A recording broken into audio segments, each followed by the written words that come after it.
अब एक ऐसी राजनीतिक खबर जिसको सुनकर आपको अच्छा तो लगेगा, लेकिन जब आपको इसका विश्लेषण पता चलेगा तब आपको कुछ पछतावा भी हो सकता है। तो इसका विश्लेषण सुने। रेवड़ियां खाने में बहुत अच्छी लगती है और स्वादिष्ट भी लगती है, लेकिन ज्यादा खाओ तो स्वास्थ्य पर भी असर पड़ता है। डायबिटीज की समस्या भी हो सकती है और डॉक्टर इसे परहेज की बात भी कहते हैं। पर यह राजनीतिक रेवड़ियों की खबर है और उसका विश्लेषण है, लेकिन इसके कई सारे साइड इफेक्ट हैं। आज हम इसी का विश्लेषण करेंगे। चुनाव से पहले राजनीतिक दलों का लोक लुभावन घोषणाएं करना आम बात है, लेकिन कर्नाटक में विधानसभा चुनाव के लिए राजनीतिक दलों की ओर से की गई लोक लुभावन घोषणाएं प्रदेश की अर्थव्यवस्था पर भारी पड़ सकती है। और ऐसी घोषणाएं अमूमन हर उस प्रदेश पर भारी पड़ती है जो राजनीतिक तौर पर राजनीतिक दल और उसके नेता करते हैं, सत्ता में आने के बाद उसे पूरा करने की कोशिश करते हैं, लेकिन जेब जनता का कटता है। तो खैर, कर्नाटक पर चलें। कर्नाटक एक अमीर राज्य है, फिर भी उसकी देनदारियां इतनी हैं कि चुनावी वादों के नाम पर खैरात बांटने की गुंजाइश ही नहीं है। बावजूद इसके मुख्य विपक्षी दल कांग्रेस ने गारंटी कार्यक्रमों की घोषणा की है। जेडीएस और आम आदमी पार्टी ने कई रियायतें देने की बात कही है, लेकिन अभी तक सत्ताधारी बीजेपी ने घोषणा पत्र जारी नहीं किया है और न ही कोई चुनावी वादा किया है। इस बीच वित्त मंत्री निर्मला सीतारमण ने दावा किया कि अगर कांग्रेस अपनी सभी घोषणाएं पूरी करे, जो घोषणाएं उन्होंने कर्नाटक की जनता से की है, तो ये कर्नाटक के कुल बजट का लगभग 1/3 है और ये 1/3 भाग उस पर खर्च हो जाएगा। वहीं कांग्रेस का कहना है कि सभी गारंटी कार्यक्रमों को लागू करने पर अधिकतम 50,000 करोड़ रुपए ही खर्च होंगे और कर्नाटक का बजट 3 लाख करोड़ का है, यानी इस पर अब सियासत भी शुरू हो गई है। तो राजनीति है तो इस तरह के बयान तो आएंगे ही। तो सबसे पहले आपको उन वादों के बारे में बताते हैं जो क्या किए गए हैं राजनीतिक दलों के द्वारा और क्यों क्या किए गए हैं। कांग्रेस ने हर महीने 200 यूनिट तक मुफ्त बिजली देने की बात कही है। घरेलू महिलाओं को 2,000 रुपए महीना, युवा ग्रेजुएट बेरोजगारों को 3,000 रुपए मासिक भत्ता, डिप्लोमाधारी बेरोजगारों को 1,500 रुपए भत्ता, निम्न वर्ग के लोगों को 10 किलो चावल की बात कही है। उधर आम आदमी पार्टी ने भी ऐसी घोषणाओं की झड़ी लगा दी।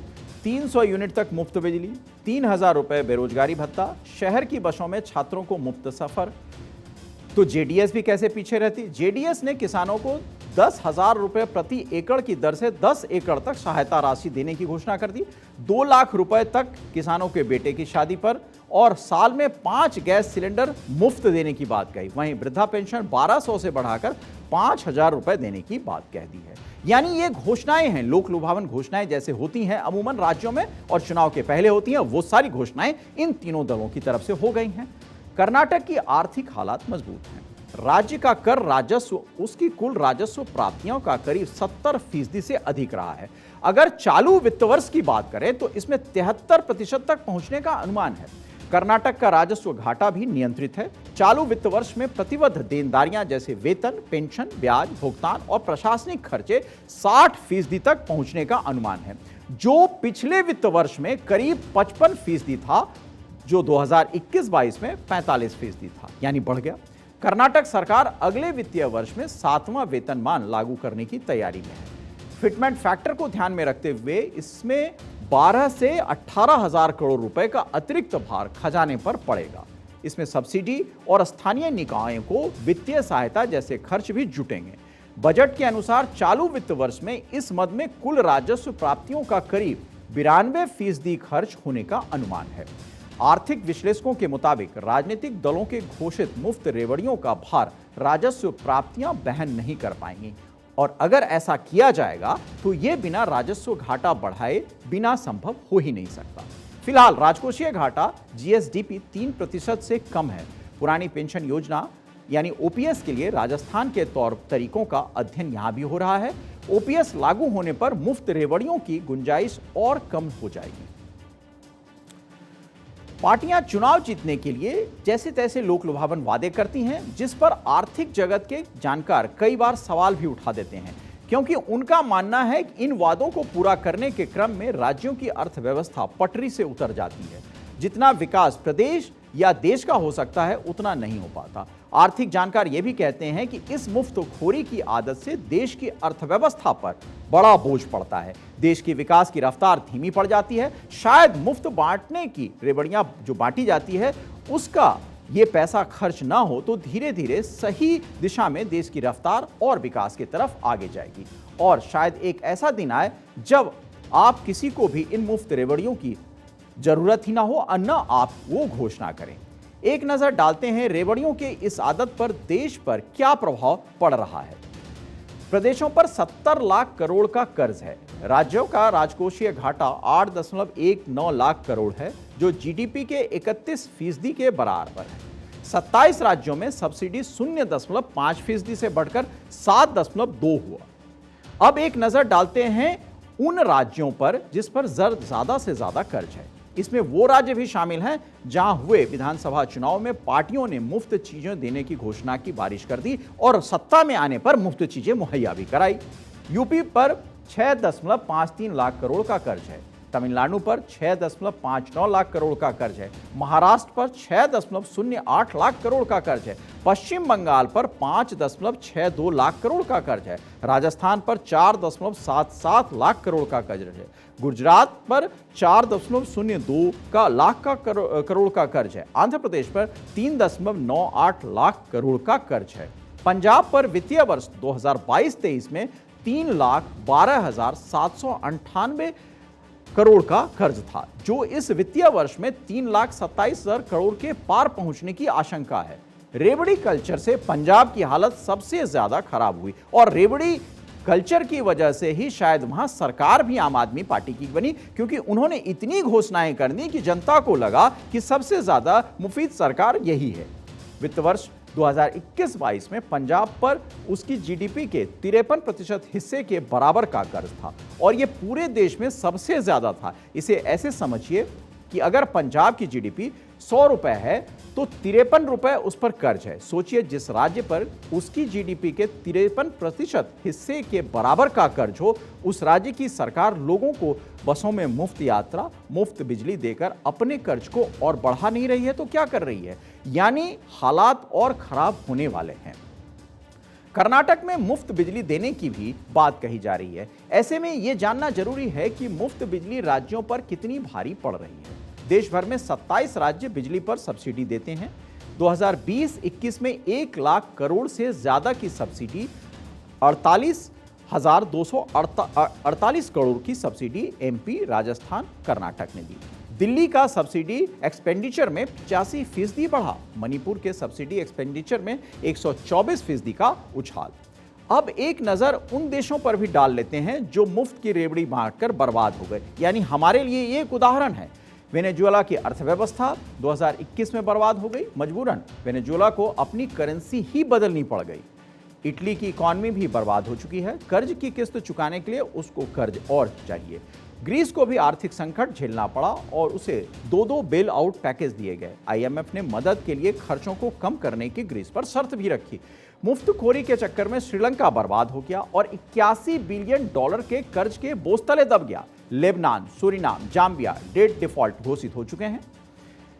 यानी फ्री रेवड़ी के चक्कर में ये सब बर्बादी है। फ्री रेवड़ी को वेलफेयर स्कीम कहकर कुछ पार्टियां जस्टिफाई भी करती हैं। तो फ्री बीज और वेलफेयर स्कीम को भी हमें समझना चाहिए, क्योंकि वो समझना बहुत ज्यादा जरूरी है। वेलफेयर स्कीम और फ्री बीज में फर्क क्या है? मनरेगा वेलफेयर स्कीम है, जबकि मुफ्त बिजली फ्री बीज है। मुफ्त टीकाकरण वेलफेयर स्कीम है, जबकि मुफ्त बस और ट्रेन का सफर करवाना, मुफ्त रेवड़ी बांटना और इसी तरह मुफ्त शिक्षा वेलफेयर स्कीम है। लेकिन मुफ्त टीवी और साड़ी बांटना फ्री बीज की कैटेगरी में आएगा। मुफ्त पानी, मुफ्त चिकित्सा वेलफेयर स्कीम है, तो वहीं बेरोजगारी भत्ता, मुफ्त स्कूटी और पैसे बांटना फ्री बीज की कैटेगरी में आएगा। फ्री और वेलफेयर स्कीम में अंतर को 3 और पॉइंट से समझा जा सकता है। पहला, फ्री स्कीम्स की घोषणा अमूमन चुनाव से पहले की जाती है, जबकि वेलफेयर स्कीम सरकार बनने के बाद लागू हो जाती है। यह महत्वपूर्ण फर्क है। यानी घोषणा अगर चुनाव के पहले की जा रही है तो वो और चुनाव के बाद जो हो रही है, दोनों में फर्क है। सुप्रीम कोर्ट ने फ्री बीज को लेकर कहा है कि आजीविका चलाने के लिए या आजीविका मिशन के तहत ट्रेनिंग देने के लिए लागू की गई स्कीम्स को फ्री बीज नहीं कहा जा सकता। वेलफेयर स्कीम्स लोगों के जीवन को बेहतर बनाती है। इससे रोजगार, शिक्षा और स्वास्थ्य सुविधाओं में मदद मिलती है, जो कि जरूरी है। सुप्रीम कोर्ट भी मुफ्त की रेवड़ी को लेकर सख्त टिप्पणी कर चुका है। सुप्रीम कोर्ट ने 4 अगस्त 2022 को कहा था कि चुनाव आयोग इस मामले में समय रहते कदम उठाया होता तो शायद कोई भी राजनीतिक दल ये हिम्मत नहीं करता। लेकिन अब मुफ्त रेवड़ियां बांटकर वोट बटोरना राजनीतिक दलों का मुख्य हथियार बन गया है और इस मुद्दे को हल करने के लिए विशेषज्ञ कमेटी बनाने की जरूरत है, क्योंकि कोई भी दल इस पर बहस नहीं करना चाहेगा। वह 11 अगस्त 2022 को एक और टिप्पणी में सुप्रीम कोर्ट ने कहा कि यह मुद्दा समाज और अर्थव्यवस्था के लिए महत्वपूर्ण है, क्योंकि फ्री बीज की वजह से इकॉनमी पैसे गंवा रही है। हम इस बात से सहमत हैं कि फ्री बीज और वेलफेयर के बीच अंतर है। खैर, अभी भी फ्री बीज का मामला सुप्रीम कोर्ट में लंबित है, जिसे जनवरी 2022 में बीजेपी नेता अश्विनी उपाध्याय ने एक जनहित याचिका कर सुप्रीम कोर्ट का दरवाजा खटखटाया था। उन्होंने अपनी याचिका में चुनाव के दौरान राजनीतिक पार्टियों के वोटर्स से फ्री बीज या मुफ्त उपहार के वादों पर रोक लगाने की अपील की थी और कहा था कि चुनाव आयोग को ऐसी पार्टियों की मान्यता रद्द करनी चाहिए जो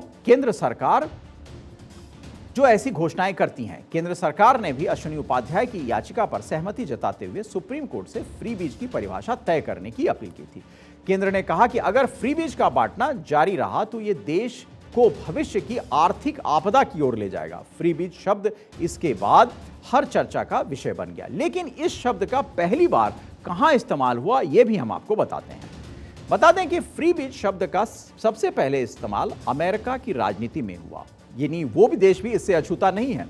1920 में वहां इस्तेमाल इस शब्द का हुआ था, जिसका मतलब है कि कोई ऐसी चीज जो आपको मुफ्त दी जाती है। अब आपको भारत में फ्री बीज बांटने का इतिहास बताते हैं। के कामराज ने 1954 में मुफ्त शिक्षा के साथ स्कूलों में मुफ्त भोजन की शुरुआत की। 1967 में डीएमके फाउंडर अन्ना दुरई ने 1 रुपए में 4.5 किलो यानी 4.5 किलो चावल देने की शुरुआत की। 1982 में एम रामचंद्रन ने स्कूलों में मुफ्त भोजन की शुरुआत की। 1990 के दशक में जयललिता ने मुफ्त साड़ी, प्रेशर कुकर, टेलीविजन और वॉशिंग मशीनें बांटी। 1990 के ही दशक में पंजाब में अकाली दल सरकार ने मुफ्त बिजली देनी शुरू की। 2006 के चुनाव में डीएमके ने वोटर्स को कलर टीवी बांटे। 2015 में आम आदमी पार्टी ने मुफ्त बिजली पानी के साथ सत्ता में आई और 2022 में पंजाब में आपने 300 यूनिट बिजली मुफ्त कर दी। अप्रैल 2022 में हिमाचल में बीजेपी सरकार ने फ्री बिजली पानी की योजना लागू की। आपने गुजरात चुनाव में 300 यूनिट फ्री बिजली 1000 रुपए महीना महिलाओं को देने की घोषणा की थी। एक नजर अब उन राज्यों पर भी डाल लेते हैं जहां पर मुफ्त की रेवड़ी बांटी जा रही है। राजस्थान 50 यूनिट फ्री बिजली, किसान कर्ज माफी, फ्री मोबाइल, त्योहारों पर फ्री सफर। दिल्ली 200 यूनिट फ्री बिजली, पानी, सरकारी बसों में मुफ्त सफर, बुजुर्ग तीर्थ यात्रा। पंजाब 600 यूनिट फ्री बिजली, 1000 वुमेन पेंशन जैसी योजनाएं चला रही हैं। तमिलनाडु अम्मा स्कूटर, लैपटॉप, स्कूलों में ब्रेकफास्ट। मध्य प्रदेश 6800 करोड़ की बिजली बिल माफी। आंध्र प्रदेश बिजली पर सबसे ज्यादा सब्सिडी देने वाला राज्य। कर्नाटक मुफ्त लैपटॉप योजना। Uttar Pradesh free tablet smartphone योजना, बेरोजगारी भत्ता। पश्चिम बंगाल मां कैंटीन, 1000 रुपए बुजुर्ग किसान पेंशन, 6000 किसान कैश ट्रांसफर।